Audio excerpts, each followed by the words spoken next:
തൃശ്ശൂർ പൂരത്തിൽ നമ്മളൊന്നും അറിയേണ്ട ആവശ്യം ഉണ്ടായിരുന്നില്ല. നമ്മൾ അവരെന്താണോ പറഞ്ഞ് അത് നല്ല വില്ല വേഷമായിരുന്നു. അന്ന് എൻ്റെ അച്ഛനമ്മയുടെയും മകനായിട്ട് ജനിച്ചത് തന്നെയാണ് എൻ്റെ ഏറ്റവും വലിയ ഒരു സന്തോഷം.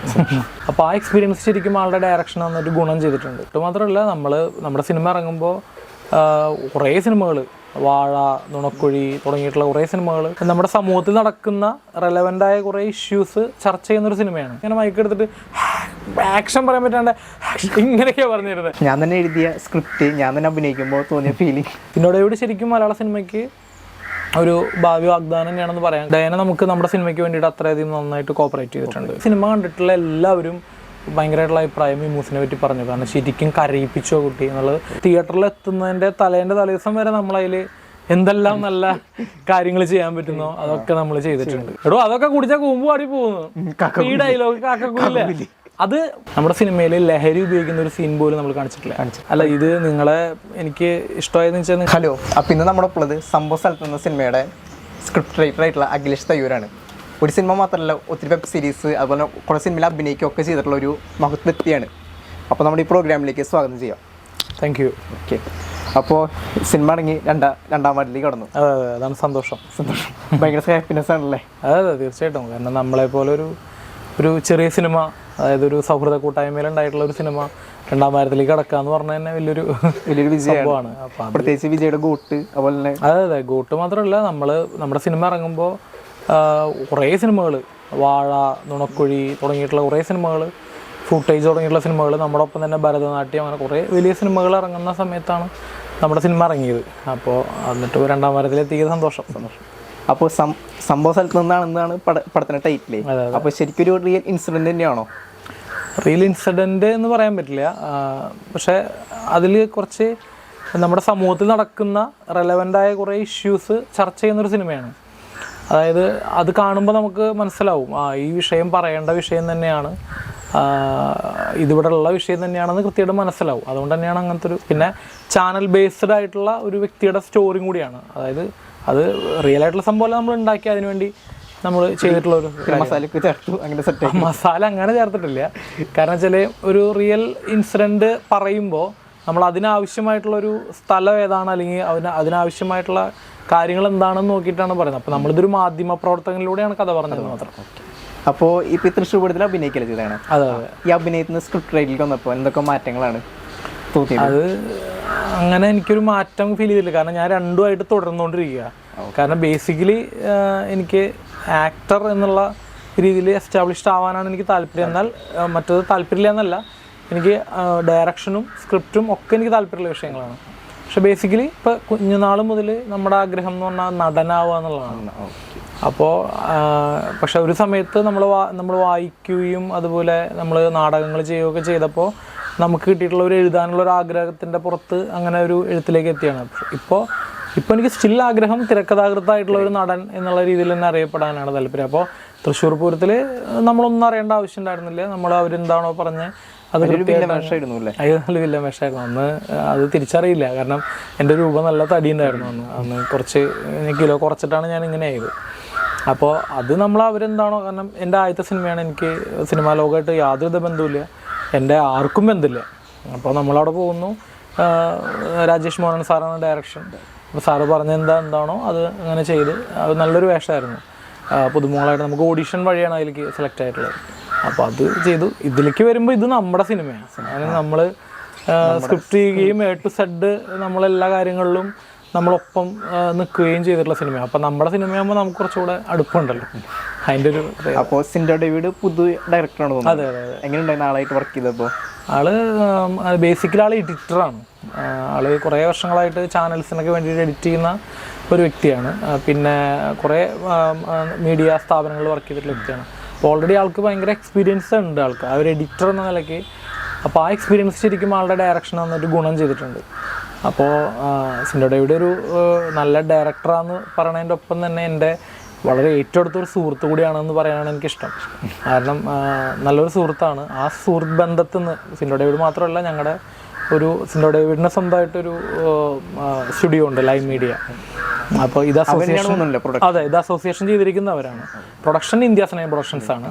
അപ്പോൾ അപ്പോൾ ലൈവ് മീഡിയയിൽ നമ്മുടെ കുറച്ച് സുഹൃത്തുക്കളുണ്ട്. സുഹൃത്തുക്കളെല്ലാവരും ചേർന്ന് ഉണ്ടാക്കിയിട്ടുള്ള ഒരു പ്രൊഡക്റ്റാണ്. അപ്പോൾ അതുകൊണ്ട് ഞങ്ങളുടെ സൗഹൃദ കൂട്ടായ്മയിൽ വിരിഞ്ഞിട്ടുള്ള സിനിമയാണ്.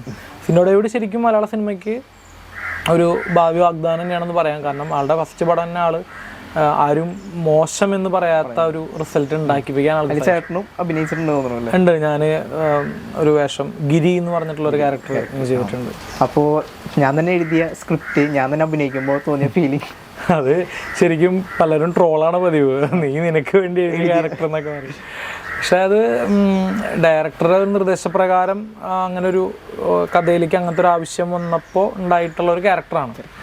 അപ്പോൾ സത്യം പറഞ്ഞാൽ ഇപ്പോൾ ഞാൻ ബമ്പർ ചിരിയിലൊക്കെ ഉള്ളതുകൊണ്ട് എനിക്ക് കോമഡി കുറച്ചുകൂടെ വർക്കൗട്ടായെന്ന് വെച്ചാൽ ഞാൻ വലിയ കോമഡിക്കാരനായിട്ട് പറയുന്നതല്ല, പക്ഷെ കോമഡി എനിക്ക് പെട്ടെന്ന് ഇങ്ങനെ കുറേ നല്ല കുറേ കോമഡി സ്റ്റാറുകളുടെ കൂടെയാണ് ഞാൻ ബമ്പർ ചിരിയിൽ ഉണ്ടായിരുന്നത്. അപ്പോൾ അതുകൊണ്ട് തന്നെ എനിക്ക് അവരിൽ നിന്നൊക്കെ കിട്ടിയിട്ടുള്ള കുറേ കാര്യങ്ങൾ പെട്ടെന്ന് ഉണ്ടാക്കാൻ പറ്റുന്നു, അങ്ങനത്തെ ചില മുഹൂർത്തങ്ങൾ സൃഷ്ടിക്കാൻ പറ്റി. അപ്പോൾ നമ്മുടെ കഥയിലേക്ക് ഒരു ചെറിയൊരു ഏരിയ അങ്ങനെ പോകേണ്ട ഒരു ഏരിയ ഉണ്ടായിരുന്നു. അപ്പോൾ അതിനുവേണ്ടി ഒരു ക്യാരക്ടർ, എൻ്റെ ക്യാരക്ടർ അങ്ങോട്ട് വന്നത് മാത്രം. അപ്പോൾ ഇതിൽ നായികയായിട്ട് ഡയാന. അപ്പോൾ എങ്ങനെയുണ്ടായിരുന്നു? ആ വ്യക്തിയാണെങ്കിൽ കുറേ സിനിമയിലൊക്കെ അഭിനയിച്ചുള്ള ഒരു വലിയ സ്റ്റാറും സ്റ്റാർട്ടിംഗ് ആയിട്ടുള്ള ഒരു സ്ക്രിപ്റ്റ് ആയിരുന്നു. അപ്പോൾ എങ്ങനെയുണ്ടായിരുന്നു ഒരു റിലേഷനും അതുപോലെ തന്നെ ആ ഒരു സൗഹൃദം കാര്യങ്ങളൊക്കെ? ഡയാന ഞാൻ ആദ്യം ചെയ്തിട്ടുള്ള ഒരു വെബ് സീരീസ് ഫ്ലവേഴ്സിൻ്റെ വെബ് സീരീസാണ്, Yuvathara arts and sports club. അപ്പോൾ അതിൻ്റെ ഡയറക്ടറായിട്ടുള്ള വിശാഖ് വഴിയാണ് ഡയാനനെ കോണ്ടാക്ട് ചെയ്യുന്നത്. അപ്പോൾ ഞാൻ ആണ് സിൻഡോ ഡേവിഡിനെ ഡയാനയുടെ കോണ്ടാക്ട് നമ്പർ എല്ലാം കൊടുത്ത് ആൾ കോണ്ടാക്ട് ചെയ്യുന്നതും.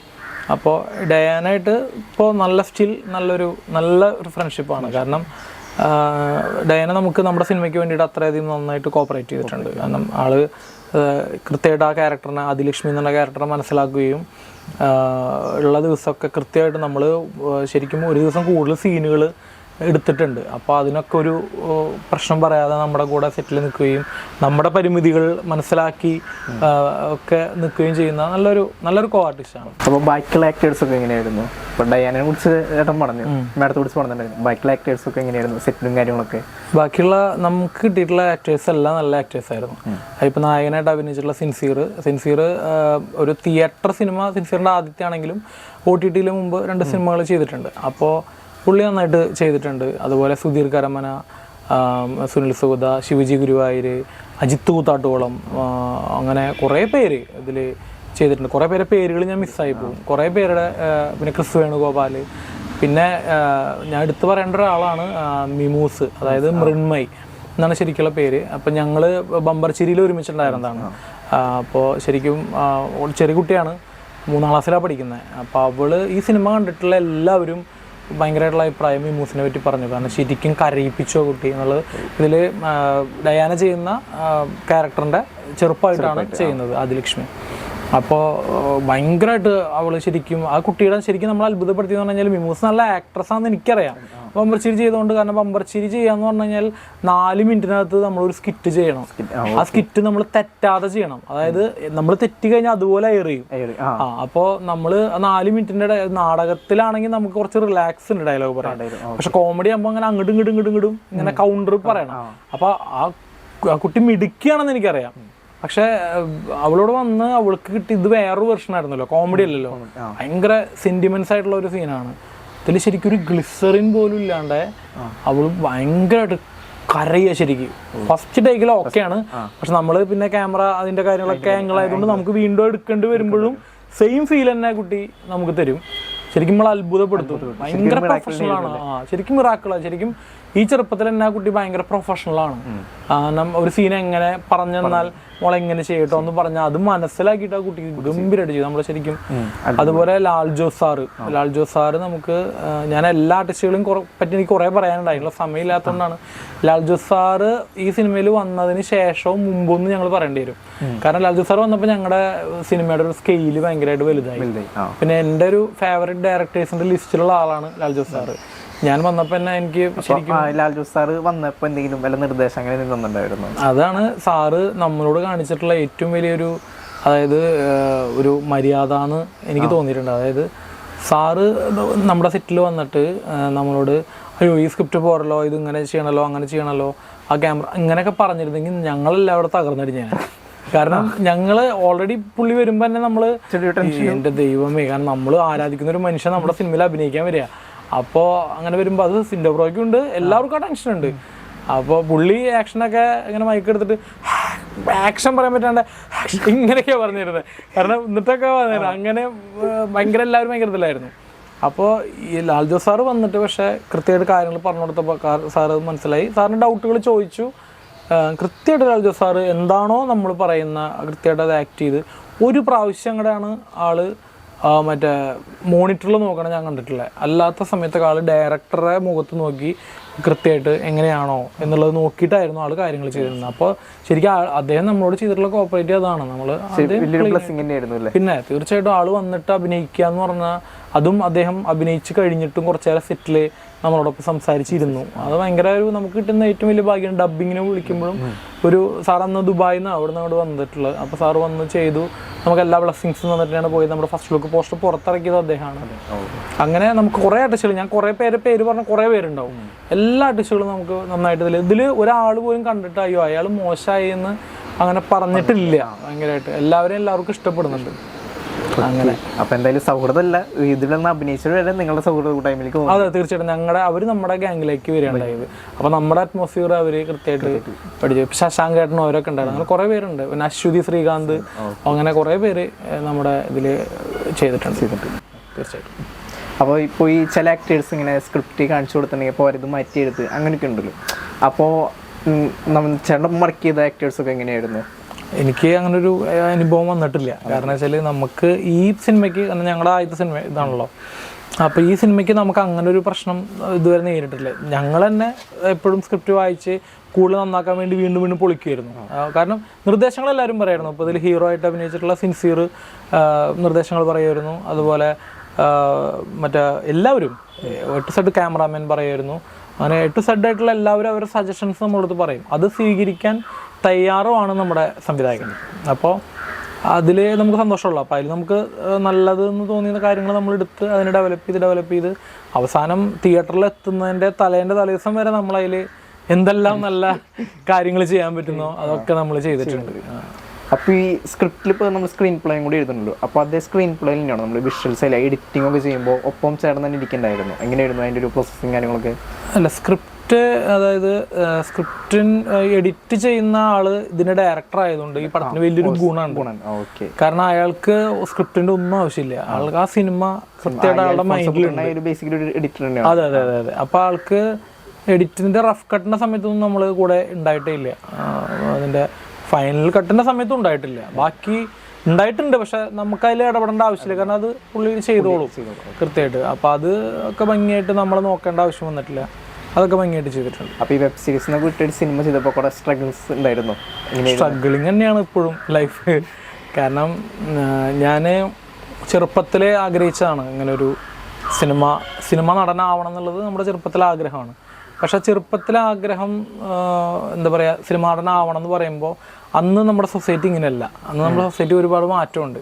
അപ്പം അന്ന് അതിനെ ഇത് പറയാ ഈ രൂപം വെച്ച് നടനാവൂ എന്നൊക്കെ പറയുന്നൊരു അത് അവരുടെ ഒരു തമാശയുള്ള ഇതൊക്കെ നമ്മൾ ഒരുപാട് സ്വാധീനിച്ചിട്ടുണ്ട്. അതായത് നമ്മുടെ ഉള്ളിൽ അത് കയറിയിട്ടുണ്ട്, തെറ്റായ രീതിയിൽ കയറിയിട്ടുണ്ട്. അപ്പം അന്ന് നമുക്ക് അങ്ങനെ ഒരു കോംപ്ലക്സ് ഒക്കെ ഉണ്ടായിരുന്നു. പക്ഷെ ഇപ്പം അതൊന്നുമില്ല. കാരണം ഇപ്പോൾ സമൂഹം മാറി, നമ്മുടെ ചിന്തകൾ മാറി. അപ്പോൾ ഇപ്പം നമ്മുടെ ലക്ഷ്യത്തിന് വേണ്ടി ഞാൻ അന്ന് മുതൽ എൻ്റെ ലക്ഷ്യത്തിന് വേണ്ടിയിട്ട് സ്ട്രഗിൾ ചെയ്യാൻ തയ്യാറാണ്. അതിലേറ്റവും എനിക്ക് കിട്ടിയ ഭാഗ്യം എന്ന് പറഞ്ഞാൽ എൻ്റെ ഫാമിലി ആണ് എനിക്ക് എല്ലാ സപ്പോർട്ടും. അവരില്ലെങ്കിൽ ഞാൻ ശരിക്കും ഈ ഫാമിലി സപ്പോർട്ടിനായിരുന്നു തീർച്ചയായിട്ടും. കാരണം എൻ്റെ അച്ഛനമ്മയും എനിക്കിഷ്ടമുള്ള ജോലി എന്താണോ, കാരണം ഒരു മനുഷ്യന് കിട്ടാവുന്നതിൽ വെച്ച് ഏറ്റവും വലിയൊരു ഭാഗ്യം എന്ന് പറഞ്ഞാൽ അവന് ഇഷ്ടപ്പെടുന്ന ജോലി ചെയ്ത് ജീവിക്കുക എന്നുള്ളതാണ്. അതെന്ത് ചെറുതാണെങ്കിലും ആയിക്കോട്ടെ, അവരവർക്ക് ഇഷ്ടമുള്ള ജോലി. ഇപ്പം ഇഷ്ടമില്ലാതെ ഈ പ്രൊഫഷനിൽ ഇരിക്കുന്ന കുറേ സുഹൃത്തുക്കൾ എനിക്കുണ്ട്. എനിക്ക് അവരെ വിഷമമൊക്കെ അറിയാം, നമ്മളോട് പറയാറുണ്ട്. അപ്പോൾ പക്ഷെ ഞാൻ അതിൽ ലക്കാണ്. ഞാനിപ്പോൾ എൻ്റെ ഫീൽഡിൽ ഞാൻ സ്റ്റേബിളൊന്നും ആയിട്ടില്ല, ഇപ്പോഴും സ്ട്രഗിൾ ചെയ്തുകൊണ്ടിരിക്കുകയാണ്. പക്ഷെ എന്നാലും എത്ര ചെറുതാണെങ്കിലും നമ്മൾ ചെയ്യുന്നൊരു ജോലിയിലാണ് നമ്മൾ ജീവിക്കുന്നതെന്ന് പറയുമ്പോൾ ഒരു സന്തോഷമുണ്ട്. അതിനെ അനുവദിച്ച ആളുകളാണ് എൻ്റെ അച്ഛനും അമ്മയാണെങ്കിലും, ഞാൻ കല്യാണം കഴിച്ച എൻ്റെ വൈഫാണെങ്കിലും, ആളും കലാകാരിയാണ് രേഷ്മ, എൻ്റെ അനിയനാണെങ്കിലും ഒക്കെ എൻ്റെ എല്ലാ റിലേറ്റീവ്സും അതിന് ഭയങ്കര സപ്പോർട്ടാണ്. നാട്ടുകാരും ആ നാട്ടുകാർ അവരെ സപ്പോർട്ട് പിന്നെ എടുത്ത് പറയേണ്ട കാരണം വെച്ചാൽ നമ്മൾ ഓരോ തൃശ്ശൂർ പൂരം റിലീസ് ചെയ്തപ്പോഴും അതുപോലെ യുവതാര ആർട്സ് ആൻഡ് സ്പോർട്സ് ക്ലബ്ബ് ആദ്യം വെബ് സീരീസിൽ വന്ന സമയത്തും എൻ്റെ എല്ലാ വളർച്ചകളിലും ഭയങ്കരമായിട്ടുള്ള സപ്പോർട്ട് നാട്ടുകാരുടെ, തയ്യൂകാരുടെ ആണെങ്കിലും. ഇപ്പോൾ തയ്യൂർ വേലൂർ പഞ്ചായത്തിലാണ്, അപ്പോൾ വേലൂരുകാരുടെയും ടോട്ടലി ഭയങ്കര സപ്പോർട്ടാണ് ഉണ്ടായിട്ടുള്ളത്. അത് ഇപ്പോഴും തുടർന്നുകൊണ്ടിരിക്കണം. ഞാൻ ആ സ്നേഹം പടറങ്ങുമ്പോൾ തന്നെ തയ്യൂർ ആ ഭാഗത്തൊക്കെ ഫ്ലെക്സിങ്ങളൊക്കെ തീർച്ചയായിട്ടും കാര്യങ്ങളൊക്കെ അതെ അതെ അതെ അത് കുറേ സുഹൃത്തുക്കൾ ഫ്ലെക്സ് വെക്കുകയും പോസ്റ്റ് ഇടുക. കാരണം നമുക്കത് കണ്ണ് നിറഞ്ഞു പോകും അവരുടെ സ്നേഹം കാണുമ്പോൾ. കാരണം എനിക്ക് തിരിച്ചു കൊടുക്കാനൊന്നുമില്ല. അവർ എന്നിൽ അർപ്പിക്കുന്ന ഒരു വിശ്വാസമുണ്ട്, ഞങ്ങളുടെ നാട്ടിൽ നിന്നൊരു നടൻ അങ്ങനെ വരുന്നു എന്നുള്ള. അപ്പോൾ ആ വിശ്വാസം എനിക്ക് തിരിച്ചു കൊടുക്കാൻ പറ്റുന്നതാണ് എൻ്റെ ഒരു ടാസ്ക്. അപ്പോൾ അതിനി എല്ലാവർക്കും, കാരണം ഞാൻ അഖിലേഷ് തയ്യൂർ എന്ന് പേര് വയ്ക്കാൻ കാരണം തന്നെ എൻ്റെ നാടിനെ ഞാൻ അത്രയും ചേർത്ത് പിടിക്കുന്നതുകൊണ്ടാണ്. അപ്പോൾ ആ വിശ്വാസം എനിക്ക് അവർക്ക് തിരിച്ചു കൊടുക്കണം. അപ്പോൾ ഇതൊരു ടീമായിട്ടുള്ള വർക്കാണ് തോന്നുന്നത്. പ്രത്യേകിച്ച് സ്ക്രിപ്റ്റ് രണ്ടുപേരും കൂടി എഴുതിയാണ്. അതെ. പിന്നെ ഇപ്പോൾ സഞ്ജു അളവലില്ല മറ്റൊരു. അതെ അതെ അതെ. അപ്പോൾ എങ്ങനെയായിരുന്നു നിങ്ങളുടെ ഒരു ടീമിൻ്റെ ഐക്യം, ഒരു ടീമിൻ്റെ ഒരു കോമഡി എൻ്റർടൈൻമെൻ്റ് ഒക്കെ എങ്ങനെയായിരുന്നു? ഞങ്ങൾ ഭയങ്കര എല്ലാവരും ഭയങ്കര സിങ്കായിട്ട് പോകുന്ന ആൾക്കാരാണ്. അതായത് പല കാര്യങ്ങളിലും ഞങ്ങളുടെ ലൈവ് മീഡിയ ടീം എന്ന് പറഞ്ഞാൽ പല കാര്യങ്ങളോട്ട് എല്ലാവരും ഭയങ്കര സിങ്കാണ്. ഇപ്പം ഞാനും സഞ്ജു അളവള്ളി എന്ന് പറഞ്ഞ ഒരു സൗഹൃദം എന്ന് പറഞ്ഞു കഴിഞ്ഞാൽ ഞങ്ങൾ ഇപ്പം നേരത്തെ ഞാൻ പറഞ്ഞല്ലോ, ഞങ്ങൾ സിനിമാ പ്രാന്താനാന്ന് പറഞ്ഞല്ലോ. എന്നെപ്പോലെ തന്നെ വേറെ സിനിമാ പ്രാന്തനാണ് അയാൾ. അത് എല്ലാവരും സിനിമാ പ്രാന്തം പറഞ്ഞല്ലോ, പക്ഷെ എല്ലാവരുടെയും വെവ്വേറെ ടേസ്റ്റുകളാണ്. പക്ഷേ ഇപ്പോൾ നമുക്കാണെങ്കിൽ ഇപ്പോൾ എനിക്കും ഞാൻ സഞ്ജു അളവള്ളിനെ സഞ്ജു മാഷ് എന്ന് വിളിക്കാം. അദ്ദേഹം അധ്യാപകനാണ്. അപ്പോൾ സഞ്ജു മാഷ് ഞാനും എന്ന് വെച്ചാൽ സിനിമകളിലെ ചില ഡയലോഗുകൾ നമ്മൾ പറയും. അതായത് ഇപ്പോൾ ഞങ്ങളിങ്ങനെ ഒരുമിച്ചിരുന്ന് സംസാരിക്കുമ്പോൾ, ഇന്നലെ തന്നെ ആള് എൻ്റെ അടുത്ത് ഇങ്ങനെ ഞങ്ങൾ ഹോട്ടലിൽ നിന്ന് ഭക്ഷണം കഴിച്ചുകൊണ്ടിരിക്കുമ്പോൾ എന്തോ ഒരു വിഷയം എന്ന് പറഞ്ഞപ്പോൾ ആൾ പറഞ്ഞു, നാരങ്കിന്നല്ലേ പറഞ്ഞേ എന്നിങ്ങനെ ചോദിച്ചു, ഇന്നസെൻറ്റിൻ്റെ ഒരു സാധനം. അപ്പോൾ ഞാൻ അടുത്ത വശം എൻ്റെ മറു കൗണ്ടർ ഞാൻ പറഞ്ഞു. ഞാൻ അടുത്ത വശം പറഞ്ഞു, എടോ അതൊക്കെ കുടിച്ചാൽ കൂമ്പ് പാടി പോകുന്നു, ഈ ഡയലോഗ് കാക്കൂല്ലേ. അത് പുള്ളി പറഞ്ഞപ്പോൾ ഞാൻ അതിന് മറു അടിച്ചു. അതുപോലെ തന്നെ വേറെ എന്തോ ഒരു സിറ്റുവേഷൻ വന്നപ്പോൾ പുള്ളി ഒരു ഫോട്ടോടെ എന്തോ ഒരു വിഷയമായിട്ട് ബന്ധപ്പെട്ടിട്ട് ഇങ്ങനെ പറഞ്ഞു, എനിക്ക് ആ ഫോട്ടോ തരുമോ എന്ന് എന്തോ ആരോ ചോദിച്ചു.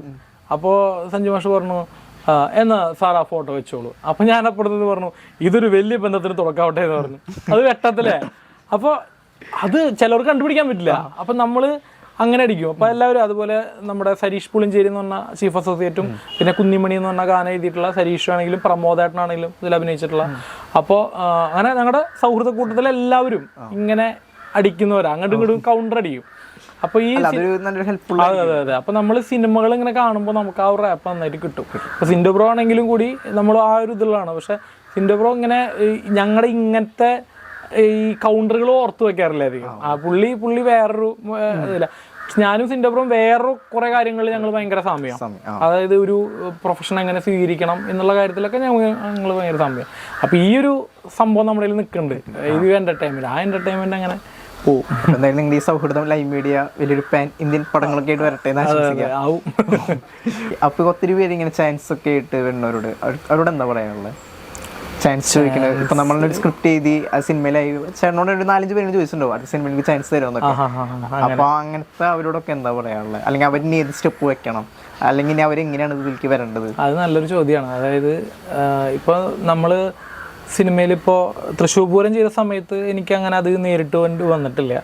പക്ഷേ ഇപ്പോൾ സംഭവ സ്ഥലത്ത് നിന്ന് നമ്മൾ അനൗൺസ് ചെയ്തതിന് ശേഷം ഞാനാണ് സ്ക്രിപ്റ്റ് റൈറ്റർ എന്ന് അറിഞ്ഞിട്ട് നമ്മുടെ ഒരു പ്രൊജക്റ്റാണെന്ന് അറിഞ്ഞതിന് ശേഷം അങ്ങനെ പലയിടത്തുനിന്നും എന്നോട് നേരിട്ട് ചോദിക്കുന്നില്ല, പക്ഷെ പല ആളുകൾ വഴി സംസാരിക്കുന്നു എന്ന് എനിക്കറിയാം, പലരും ആഗ്രഹിക്കുന്നുണ്ടെന്ന് എനിക്കറിയാം. അത് എന്താ കാര്യം വെച്ചാൽ ഞാൻ മനസ്സിലൊരു കാര്യം വെച്ചാൽ ഞാൻ ഈ ഫീൽഡിൽ ഇഷ്ടപ്പെട്ടിട്ടില്ല.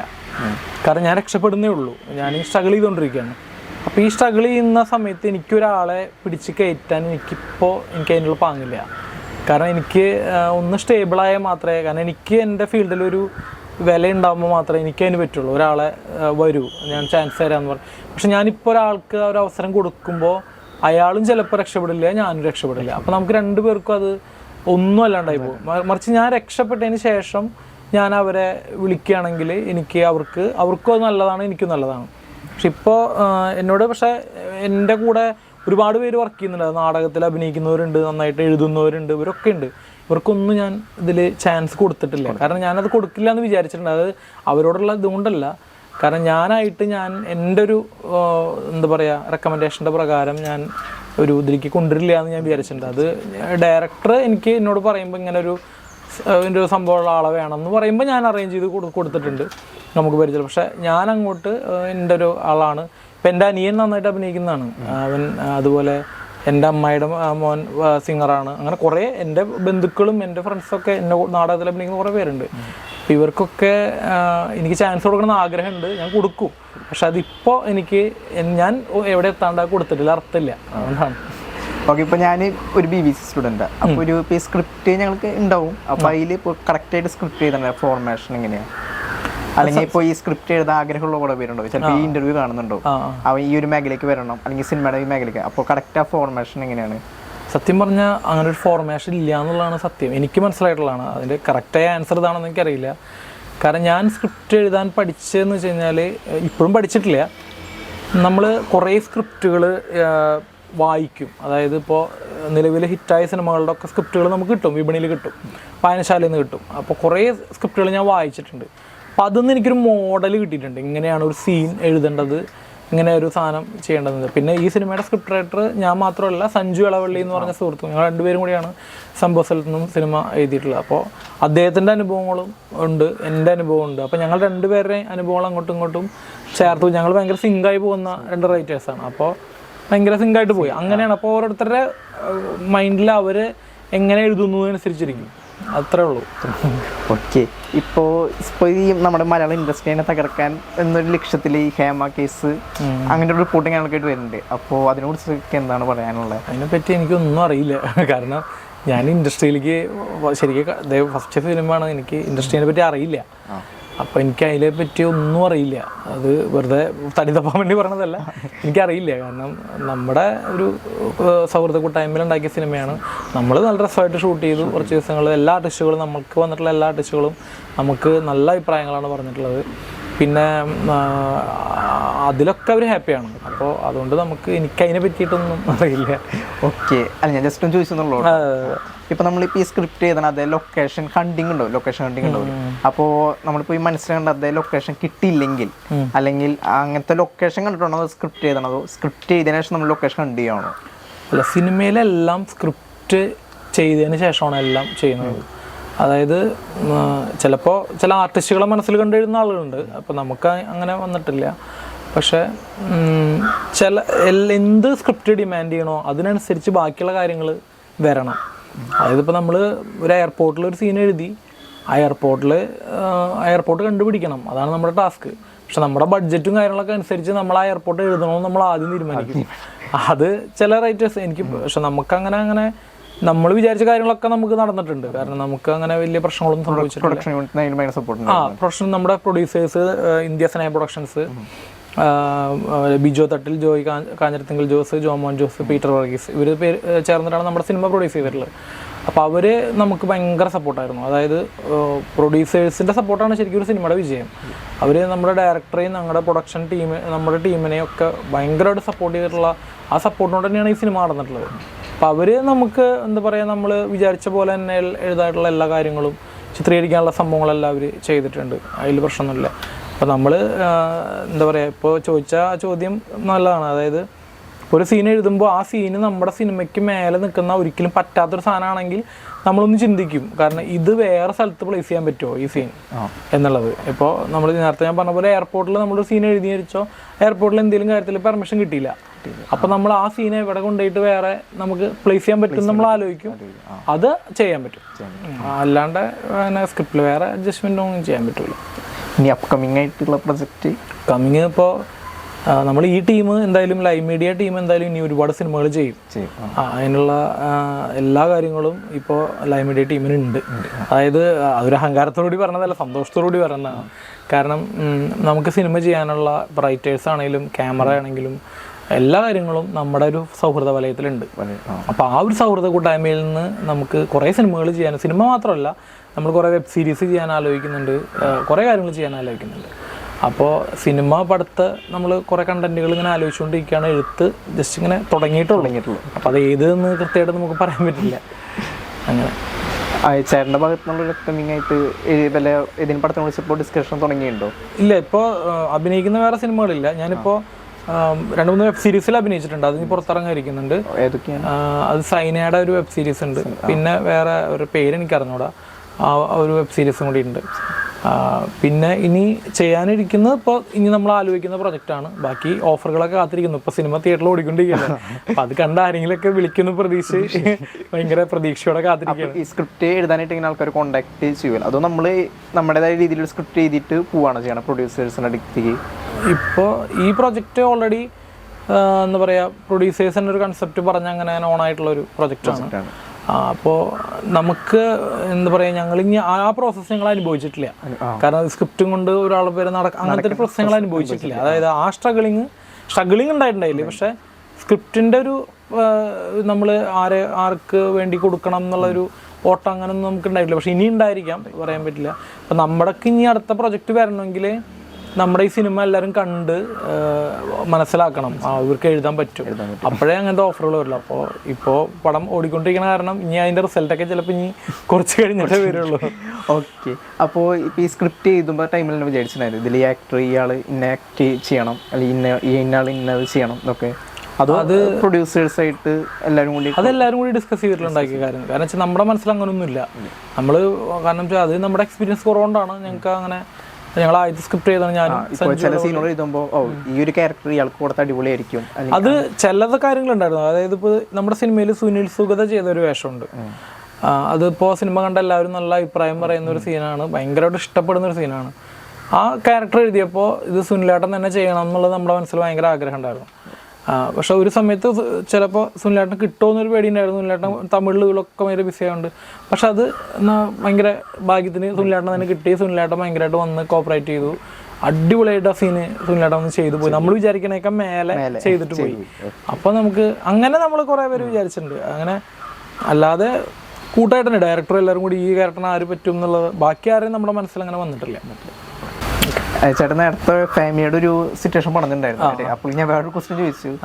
ഫാമിലിയുടെ ഒക്കെ നല്ലൊരു സപ്പോർട്ട്, പ്രത്യേകിച്ച് സിനിമ ഫീൽഡിലേക്ക് പോകുമ്പോൾ അതിൻ്റെതായുള്ള ഇപ്പോൾ ഈ ഹേമ റിപ്പോർട്ട് അങ്ങനെയൊക്കെ ആയിട്ട് ഇപ്പോൾ നടക്കുന്നുണ്ട്. ഒരു ഫാമിലിയുടെ ഭാഗത്ത് നിന്ന് എങ്ങനെയായിരുന്നു? അത് നെഗറ്റീവ് ഉണ്ടായിരുന്നോ? ഫാമിലിയുടെ ഭാഗത്ത് നിന്ന് എനിക്കൊരു നെഗറ്റീവ് ഉണ്ടായിരുന്നില്ല. അതായത് സത്യം പറഞ്ഞപ്പോൾ ഏതൊരു ഫാമിലിയിലും നമ്മുടെ മകൻ കുറച്ച് കഴിഞ്ഞാൽ ഒരു ജോലിക്ക് പോയി നമ്മുടെ കുടുംബം നോക്കണമെന്ന് ആഗ്രഹിക്കുന്ന പാരൻസാണ് എല്ലായിടത്തും ഉണ്ടാകുന്നത്. എൻ്റെ പാരൻസ് അങ്ങനത്തെ പാരൻസാണ്. പക്ഷെ അവരെനിക്ക് നേരത്തെ പറഞ്ഞ പോലെ തന്നെ എനിക്ക് തന്നിട്ടുള്ള ഒരു ഫ്രീഡമാണ്, നീ ഇഷ്ടപ്പെട്ട ജോലി ചെയ്ത് ജീവിക്കുക. അവർക്ക് എന്നിൽ പ്രതീക്ഷ ഉണ്ടായിരുന്നു. കാരണം ഞാൻ എവിടെയെങ്കിലും എത്തും, ഇന്നെങ്കിലും ആവും എന്നുള്ള പ്രതീക്ഷ അവർക്കുണ്ട്. അത്രയധികം അവർ എന്നെ സ്നേഹിക്കുന്നുണ്ട്. അപ്പോൾ എനിക്ക് ഇനി തിരിച്ചു കൊടുക്കാൻ പറ്റുന്നതാണ്. അപ്പോൾ എൻ്റെ സ്ട്രഗിളിങ് അങ്ങേയറ്റം കണ്ടിട്ടുള്ള ആളുകളാണ് എൻ്റെ അച്ഛനമ്മയും എൻ്റെ വൈഫും എൻ്റെ അനിയനൊക്കെ. അവരിപ്പോഴും എൻ്റെ കൂടെ ഉണ്ട്. അവർ മാത്രമല്ല, എൻ്റെ അമ്മ വീട്ടുകാരും ഉണ്ട്, അച്ഛൻ്റെ വീട്ടുകാരും എൻ്റെ തറവാട്ടുകാരും, അങ്ങനെ ടോട്ടലി എൻ്റെ ചുറ്റുമുള്ള എല്ലാ ബന്ധുക്കളും എൻ്റെ സുഹൃത്തുക്കളും എനിക്ക് വേണ്ടിയിട്ട് ഞാൻ ഒരു സ്ഥാനത്തെത്തും എന്ന് പറഞ്ഞിട്ട് അവർ ഭയങ്കരമായിട്ട് നമ്മളെ സപ്പോർട്ട് ചെയ്യുന്നുണ്ട്. ഇപ്പോൾ അതിൻ്റെ കൂട്ടത്തിൽ പറയാനുള്ളത്, നമ്മുടെ ഇപ്പോൾ സിനിമ തിയേറ്ററിൽ കളിച്ചുകൊണ്ടിരിക്കുമ്പോൾ ഇപ്പോൾ നമുക്ക് പല സ്ഥലത്തും കിട്ടിയിരിക്കുന്നത് മാളുകളാണ്.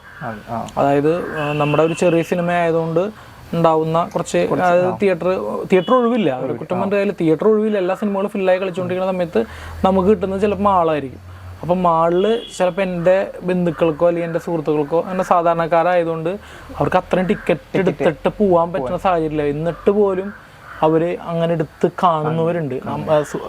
നാട്ടിലെ ഒരുപാട് സുഹൃത്തുക്കൾ, നമ്മുടെ വർക്ക് ചെയ്തവർ, ഇവരൊക്കെ അവരുടെ ഫാമിലീനും കൊണ്ടുപോകുന്നുണ്ട്. അത് ശരിക്കും നമുക്ക് ഭയങ്കര ബ്ലസ്ഡ് ആണ്. നമ്മൾ കണ്ണ് നിറഞ്ഞു പോകും അവരുടെ സ്നേഹം കാണുമ്പോൾ.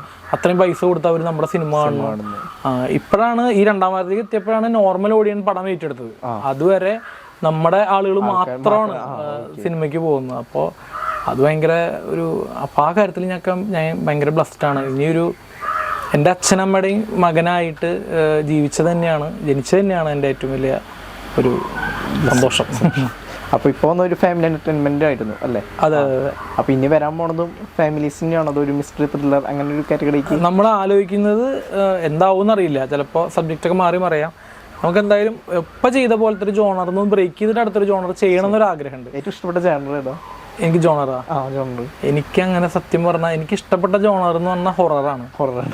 പക്ഷേ ഹൊറർ എന്ന് പറഞ്ഞാൽ ഹൊറർ കണ്ട് പേടിക്കുന്ന ആളും കൂടിയാണ് ഞാൻ. അത് കണ്ടാൽ ശരിക്കും ഞാൻ കിടന്നുറങ്ങാൻ പോലില്ല, അങ്ങനത്തെ ആളും കൂടി. പക്ഷെ എനിക്ക് ഭയങ്കര ഇഷ്ടമാണ്. പക്ഷെ കോമഡി ഇഷ്ടമാണ്. എനിക്കങ്ങനെ കൃത്യമായിട്ട് ജോണർ ഇല്ല, എനിക്ക് എല്ലാ ജോണറും ഇഷ്ടമാണ്. ഞാനൊരു സിനിമ പ്രാന്തനാണ് ഞാൻ. സിനിമ അത്രയധികം അതിൻ്റെ ഒരു എന്താ പറയുക 150 രൂപയുള്ളെങ്കിൽ ഞാൻ 110 രൂപയ്ക്ക് സിനിമ കണ്ടിട്ട് 40 രൂപയ്ക്ക് വേറെ എന്തെങ്കിലും കാര്യങ്ങൾ ചെയ്യുന്ന ആളാണ് ഞാൻ. അങ്ങനത്തെ അത്രയും സിനിമയോട് പ്രാന്തൽ. കാരണം ഞാൻ എവിടെയും ടെക്നിക്കലായി ഒന്നും പഠിച്ചിട്ടില്ല. നാടകം ഇപ്പം നാടകക്കാരനാണ് ബേസിക്കലി. അപ്പോൾ നാടകവും ഞാൻ അങ്ങനെ ടെക്നിക്കലായി പഠിച്ചിട്ടില്ല, സംഗീതം ടെക്നിക്കലായി പഠിച്ചിട്ടില്ല, ഒരു കാര്യം ഞാൻ ടെക്നിക്കലായി പഠിച്ചിട്ടില്ല. സംഗീതം പഠിച്ചിട്ട് പേരിന് മാത്രം. അപ്പോൾ അതൊക്കെ ഞാൻ ചെയ്തത് ഈ നാടകങ്ങൾ കണ്ടിട്ടും സിനിമ കണ്ടിട്ടൊക്കെയാണ്. അതിൽ നിന്ന് എന്തെങ്കിലുമൊക്കെ ഒരു സാധനം കിട്ടി. ഇപ്പോഴും പഠിച്ചു എന്നല്ല പറയണേ. അപ്പോൾ അതുകൊണ്ട് ഞാൻ അതൊക്കെ എൻ്റെ സന്തോഷമായിട്ട് എൻ്റെ ഹോബിയായിട്ട് വെച്ചിരിക്കുന്നു. അപ്പോൾ ഈ സ്ക്രിപ്റ്റ് ചെയ്തപ്പോൾ ഏറ്റവും ഇഷ്ടപ്പെട്ട രംഗം ഏതായിരുന്നു? ഐ മീൻ ഏത് സീനായിരുന്നു ഏറ്റവും കൂടുതൽ മനസ്സിലേക്ക് സ്പാർക്ക് പോലെ തോന്നിയതാ, അല്ലെങ്കിൽ അങ്ങനെ എന്തെങ്കിലും തോന്നിയ ഒരു ചെറിയൊരു സീനുകളുണ്ടാവുമല്ലോ? അങ്ങനത്തെ ഒരു സീനായിട്ടില്ല. അതിൽ കുറേ നമുക്ക് ഇമ്പോർട്ടൻ്റ് ആയിട്ടുള്ള കുറേ സീനുകളുണ്ട്. പക്ഷെ എനിക്ക് വളരെ ഇഷ്ടപ്പെട്ട ഒരു സീൻ എന്ന് പറയുന്നത് അത് എന്താ പറയുക, ഇതിൽ ഒരു ഹസ്ബൻഡ് വൈഫ് സംസാരിക്കുന്ന ഒരു ഏരിയ ഉണ്ട് ഈ സിനിമയിൽ. അതായത് ഒരു വൈഫിന് ജോലി കിട്ടിയിട്ട് ഹസ്ബൻഡിൻ്റെ അടുത്ത് പെർമിഷൻ ചോദിക്കുന്ന ഒരു സീക്വൻസ് ഈ സിനിമയിലുണ്ട്. അത് ഒരുപാട് പേര് കണ്ടിട്ട് തന്നെ ഭയങ്കരമായിട്ട് അത് ടച്ച് ചെയ്തു എന്ന് പറഞ്ഞൊരു സീനാണ്. കാരണം അതെനിക്കും എഴുതുമ്പോൾ എനിക്കും സഞ്ജു വെള്ളവള്ളിക്കും ഞങ്ങൾക്ക് 2 പേർക്കും അത് ഭയങ്കരമായിട്ട് ഫീൽ ചെയ്തിട്ടുള്ള, അദ്ദേഹത്തിന് വേറെ പേഴ്സണൽ ഫീലിങ്സ് ഉണ്ടാവും, പക്ഷെ എനിക്ക് ഭയങ്കരമായിട്ട്. കാരണം അങ്ങനെ നമ്മുടെ സൊസൈറ്റിയിൽ നടക്കുന്നുണ്ട്. എന്താ പറയുക, സ്വാതന്ത്ര്യം ഹസ്ബൻഡ് തരുന്നതാണെന്ന് വിശ്വസിക്കുന്ന, അല്ല അങ്ങനെ കുറേ ഞാൻ കൊടുക്കുന്നതാണ് അവൾക്ക് സ്വാതന്ത്ര്യം എന്നൊക്കെ പറയുന്ന കുറേ ഭർത്താക്കന്മാരുണ്ട്. അപ്പോൾ അതിനെ പൊളിച്ചെഴുതുന്ന ഒരു സീനായിട്ട് ഭയങ്കരമായിട്ട് ചെയ്തു വെച്ചു. പിന്നെ നമ്മുടെ സിനിമയുടെ ഏറ്റവും വലിയൊരു പ്രത്യേകത എന്ന് പറയുകയാണെങ്കിൽ അത് പറയേണ്ട ഒരു കാര്യമാണ്, പറയാൻ വിട്ടുപോയതാണ്.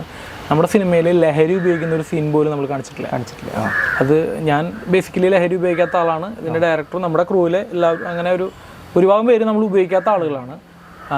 അതുമാത്രമല്ല നമ്മുടെ സിനിമ ലൊക്കേഷനിലും നമ്മൾ അങ്ങനെ ഉപയോഗിച്ചിട്ടില്ല. അവരുടെ പേഴ്സണൽ കാര്യങ്ങളിൽ അവർ ചെയ്തിട്ടുണ്ടോ എന്ന് നമുക്കറിയില്ല. പക്ഷെ നമ്മൾ ആ കാര്യത്തിലൊക്കെ ഭയങ്കര പക്കയായിരുന്നു.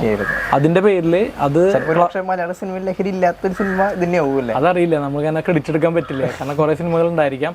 പക്ഷെ എന്താ പറഞ്ഞു വെച്ചാൽ നമ്മൾ ഈ വിവരം നമ്മൾ ക്ലബ് FM ഒരു ഇന്റർവ്യൂവിൽ RJ അച്ചു ഇത് പറഞ്ഞിരുന്നു, ഈ സംഭവം പുറത്തു വിട്ടിരുന്നു.